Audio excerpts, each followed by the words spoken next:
Grand Trawler 62 is indeed 62 feet LOA. She is just shy of 18 feet in beam, which is among the widest boats in its category.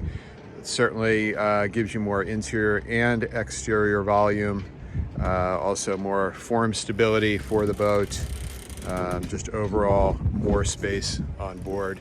You can see from this angle the very wide side decks, and we will have a look at that a little bit further in a moment, but wide side decks, high bulwarks equal greater safety.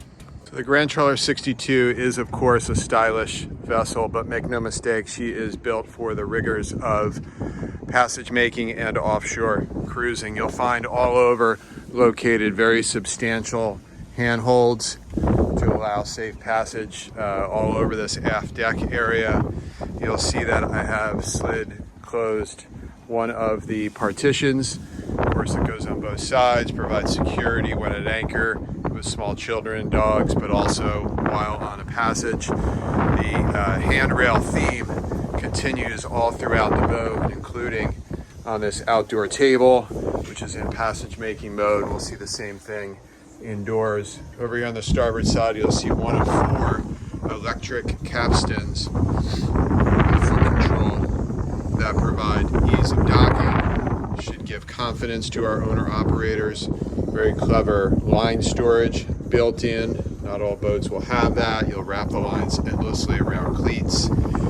And looking up the starboard side, where we have equal size passageways, starboard and port, 18-inch across at the bottom, 29-inch tall bulwarks provide safety when transiting fore and aft on this boat. Something else that should provide some confidence to our owner operators is this third operation station with the joystick on the aft deck. Another item that provides comfort while underway or on an anchor is this plexiglass closing side door. It'll keep wind and spray, other uncomfortable elements from reaching the aft deck. It provides a whole other level of enjoyment back here. Get out of the wind a little bit. You can see again on the safety note, these great handrails leading up to the flybridge on a nice gradually sloping set of stairs. It's a stairway, not a set of stairs. An important safety note. So our boat has the optional hydraulic lifting and lowering aft swim platform for your tender or for a place to sit with your feet in the water. Almost makes a little bit of a beach scenario. Really nice and easy and safe to bring the tender up onto this aft deck. I flipped up the dinghy chocks. You can have at least a 10-foot inflatable here, perhaps longer. Something people don't think about is when the platform is down in the water, how do we get up to the upper decks? That's what this flip up ladder is right here. Another item built in is underneath this hatch is the swim ladder. So with this platform down at water level, you have a nice beach scenario basically. With this platform down, one thing to think about is how do we transit from one side to the other? We come down and we go along this raised section here to get to the other side and to get to down below. So this platform can hold a 400 kilogram or 880 pound tender, which with today's modern lightweight tenders is a nice sizable tender. The Grand Trawler has the option to have a davit, which would be built into this little platform over here. Bring a tender up and put it right where I'm standing, which is a nice big space. I could see this in use for a personal watercraft of some size. A lot of people prefer, if they have a lot of people on the boat, to have a secondary tender, whether that's for the crew or for other members of the family, perhaps the kids. Sometimes having a second taxi is quite handy. So this space, of course, could be used for a teak table and chairs if you like, or just chase lounges, but just want it to be known that with the optional davit mounted over here, you could have another tender. So here we have the engine room aft cabin hatch open. See plenty of access. Let's go down below and have a look. So heading down into the engine room and cruise quarters, or fourth cabin for guests. Very well thought out space. Washer and dryer unit here to help with extended cruising. Plenty of storage. Definitely 2 legitimate berths for a crew. Perhaps it's 1 extra person. Perhaps it's grandkids, but plenty of space right there. When using this boat and enjoying water sports, it's a real advantage to be able to just come right down here and into the shower space, not get the rest of the boat all wet. Separate head. And this gives us immediate access into the engine room.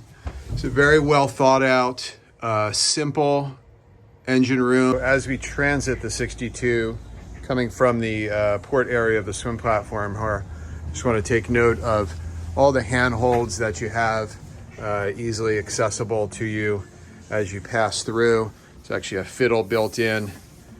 Same thing over here with another handrail. And then the table here in the salon is in the offshore position, which means the table is slid all the way off to starboard, and that reveals this nice handhold here, which is quite important in this passageway. And then of course we get to the bridge. It's all nice and fairly tight in here, which is actually something that you do want on a boat while at sea. And that brings us to the bridge. What we have here at the helm on the 62 is a centrally located helm seat right directly in the center of the boat. What that does is provides a greater position of stability, gives you better bearings as to your proximity to docks and things on either side of you. And being in the center here also provides equal, more than 180-degree viewing, port and starboard. Another thing to note is when looking aft, look at that sight line straight out the back of the boat. Super helpful if you want to see what your guests are doing back there. Perhaps you're towing a tender, you want to be able to easily see it. And of course, under docking maneuvering. The single piece windshield directly forward is 8 feet 3 inches across. It's a massive piece of glass. Totally uninterrupted sight lines there when looking forward, and about 45 degrees almost port and starboard when you're in that seat. A commercial type forward angled windscreen provides better visibility because you're actually looking straight through the glass instead of at an angle. That angled windshield space allows for easier clearing of sea spray, rain. Of course, we have wipers. All of these things just weigh in to give an owner-operator more comfort, more confidence that they can handle this boat on their own. With the addition of the forward and aft bow thruster, a joystick position aft, as well as up on the bridge, should give all of these owners confidence. 3 Raymarine screens. Of course, you can have cameras on one, radar on another, different forms of charting. Really should give the ability to folks to feel that they can handle this boat. So the galley setup on this boat is super versatile and very nicely located centrally in the boat. So that would allow for better motion while at sea, but also allow to access different parts of the boat quickly from the helm. It's a quick jump back to get yourself something out of the fridge, and for getting service from the galley elsewhere is nice and easy. This is the American version of the galley, which means that it is open to the salon, the living room, much like our homes. There's a European setup with solid glass panels that would go around here that certainly could be retrofitted on this boat. I tend to think that this is a good setup. My thought is when it's all family members, you just keep it the way it is right now. If you did have a large party and you did have service people on board, I think that what you would do is close this door and you could have a chef or somebody in here working and entering and exiting through this side door, and going forward for the bow area, going aft to the aft deck, or even into the salon area through this side door out onto the side deck, to not interrupt the folks sitting around the more formal indoor salon area, and even the dining table over here. So I think this could be a very versatile setup for a variety of uses, bearing in mind this privacy door over here, and not bad views from within the galley either. Up on the flybridge space on the 62, this is the view from the helm. You'll see perfect sight lines over the top of that rail, straight over the top of your bow. From the helm, looking aft, go straight through the infinity glass out to see if you're towing a tender. So 31 square meter flybridge area takes up almost 2/3 of the footprint of the 62. It is among the largest in class flybridges. Really a ridiculous amount of seating space up here, integrated bar and fridge. Even some of the boats in its size range have only a 25 square meter flybridge. So this is a space people will migrate to. We are going down below into the forward VIP. Of course, it's a nice large berth, as we would expect. One thing to point out is the storage capacity all over this boat for people cruising. Very large storage underneath the berth, as well as a nice locker forward. Of course, we have the large windows in the hull that people come to expect. Again, on the storage note, this is underneath the primary berth. Ridiculous amount of storage. This boat can definitely be loaded up for an entire winter.